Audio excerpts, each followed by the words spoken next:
Hi, I'm Emily from LifeSewSavory.com, a sewing place where I get to sew all my favorite projects and tutorials. And today I'm going to be showing you a cute little project that I came up with for my daughter when she wanted to wear princess dresses all the time. And I'm not a huge fan of wearing costumes out of the house, but this tulle skirt I can handle. So what I'm going to show today is just a couple of different ways and options that you can make these skirts and the different fabrics that you're going to want to use when you make them. So you can see that this one is made with a layer of tulle and a layer of just quilting cotton underneath, which provides for me the coverage that I want my daughter to have if we're going to go out of the house. This one I made with 2 layers of tulle. And it's nice and fluffy, but you would definitely want to wear something underneath of it because it's just 2 layers of tulle. So before we get started sewing, I'm just going to walk through some of the things that you would need for this and some of the sewing techniques that you're going to want to use. So like on this one, we used quilting cotton and tulle. And for each one, you would just want to measure from your child's waist to where you want the skirt to sit to the end, or to the knee, or wherever you want it to lay. This one is obviously a little bit longer. So for the tulle, you will just cut it that length. And then for the cotton, you'll want to add a seam allowance of 1/2 inch to 1 inch, depending on what hemming technique you're going to be using. And I just take my quilting cotton and my tulle and I lay it out on the cutting board, and then I just cut those strips of fabric. Because what you want is you want the entire width of the fabric. And this is tulle, not fabric, but you can see how I have from selvage edge to selvage edge on the tulle. So I cut 2 of the tulle and 2 of the fabric, and then that will create our skirt. One is the front and one is the back. Now to make this extra full tulle skirt, I actually cut 3 of these sections of each color, and then I sew them together in thirds. So it doesn't have a distinct front and a back, it has more sections, but it does give you an extra full skirt. Also, if you were making this in a large size for someone with a larger waist, or an adult size, you would want to cut more than 2 because 2 is not going to provide a full enough skirt with only 2 sections. But for this size, the say 4 to 6-year-old range, 2 is definitely a nice full skirt. So after you've cut those sections of your tulle and your fabric, you'll want to lay them out and sew the side seams. And I'll just show you here.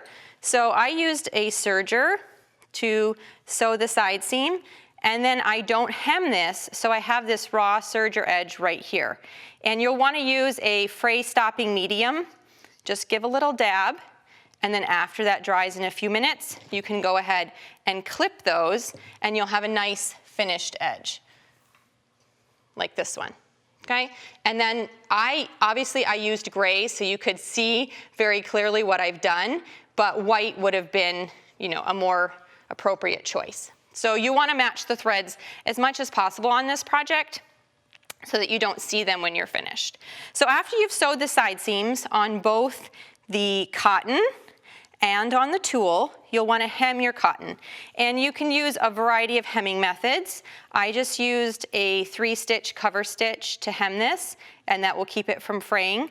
You can also serge around the bottom and then turn up your hem, or you can iron under a 1/2 inch and then a 1/2 inch again, or a 1/4 inch and a 1/2 inch, whatever your preferred hemming method is. But before you do any gathering or sewing around the top, I like to finish off the bottom of the skirt. So this one I just did a simple, I serged around it, and then I turned it up and I hemmed it, and then this one I did the cover stitch, and the tulle only version has no hem, just the raw tulle on the edge, but it won't fray, so we can leave it just like that. So what I want to do is show you a very easy and simple method to gather using the serger. If you don't have a serger, you can gather on your regular sewing machine just fine. But this is a method that I like to use using my serger, and it's just a 1-step gathering tool. Now, if this were really going to be a skirt, I would have a circle of tulle, but I'm just going to demonstrate the gathering on this straight piece. So we're going to move over to the serger, and then I'm going to show you the settings that I use to gather this tulle. Okay, so in order to gather directly on the serger without having to pull any threads, you want to tighten the thread tension. And I like to put it about 8. And then you're also going to adjust your stitch width and your stitch length to the highest number that your machine has. So on this one, it's a 2 and a 4. And then from there, we can just run our tool straight through the machine, and it will gather perfectly spaced gathers all the way along. And I'm not trimming much of the fabric off when I'm doing this. I don't have a seam allowance really on the top. So I'm just gathering the top edge and not really trimming much of it. If your cut was a little uneven, you may want to trim that as you go. And make sure you're not pulling your tool or stretching it as you sew. But you can see the gathers that are coming out the back side. And then as you cut this off, you have your perfectly gathered even fabric just by running it through the serger one time. And you could see that if you had a circle, that this would be double the width and then the great size for a little person. So now we're going to go back over and we'll check out the elastic and then putting the whole thing together to finish off. All right, so now you've got your fabric gathered and you have 1 layer of cotton and 1 layer of tulle, or you have 2 layers of tulle or 3 layers of tulle or whatever design that you've come up with. And then the next step is to grab some elastic. For a child, I like to use this 1.5-inch elastic or 2-inch elastic, and you can get it in a variety of colors to match your fabric. You can use white, you can even dye white elastic to perfectly match what project you're working on, or you can have a contrasting waistband, totally up to you. If you're making it for an adult, I really like to use a 3-inch elastic, which gives a really great waistband look on that adult skirt. But that's up to you on the width. But you definitely want to use at least a 1.5-inch elastic just to give it some structure. And for the elastic, you will measure your child's waist or your waist. And then I like to actually subtract 1 inch so it has a nice tight fit. I find that when I'm zigzagging it on to the tool, it actually stretches out just a tiny bit, and so I want to have that firmness and give it a nice elasticity. So take your measurement, subtract 1 inch, and then I just sew the waistband together by serging along there, and then using your fray stopping medium again to close each end before you trim that fabric. So we're just going to sew this together, and then we'll come back and pin it on the skirt. Oh. Good thing, before I do that, I want to make sure I change my tension and my settings back to where they are for regular stitching. So I just moved the tension, the thread tension's back to 4, and then the width and length back to the factory settings, or the average settings. All right, so now you have your elastic in a circle with a wrong side and a right side that you're going to use. This would be more an adult size if you were sewing that. So I've got a kid size waistband and a kid size skirt here, and I have already pinned together about half of it.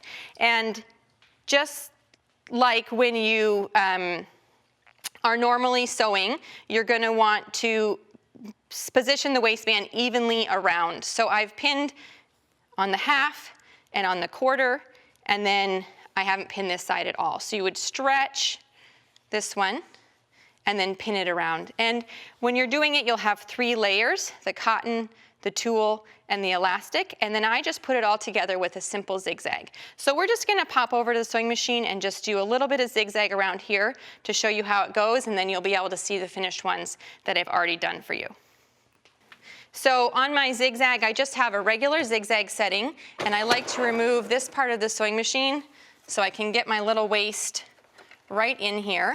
And it is kind of fat because you have the 2 layers of gathered fabric and you have the elastic. So you want to position everything nicely and then just use a zigzag and stitch Give yourself a little back stitch, and then try to just stitch evenly around, and you'll keep the 3 layers of fabric lined up. Your elastic should overlap your fabric about 1/4 inch to 1/3 of an inch. So you stitch around the entire circumference of your skirt, and then you'll be able to pull it off, and you've pretty much finished the skirt. So if there's any trimming you need to do on the hem, sometimes I find that after sewing the tulle gets a little uneven. You can go back and fix any of those that you might have, and then you should have a finished tulle skirt. So we'll just go over here and show the final. I didn't get all the way around it, but you can definitely see the idea. And then you would also, again, use the same color thread that you have for your elastic, just to have that all blend in nicely. But an easy tulle skirt that you can make for your daughter, or it also makes a fabulous gift.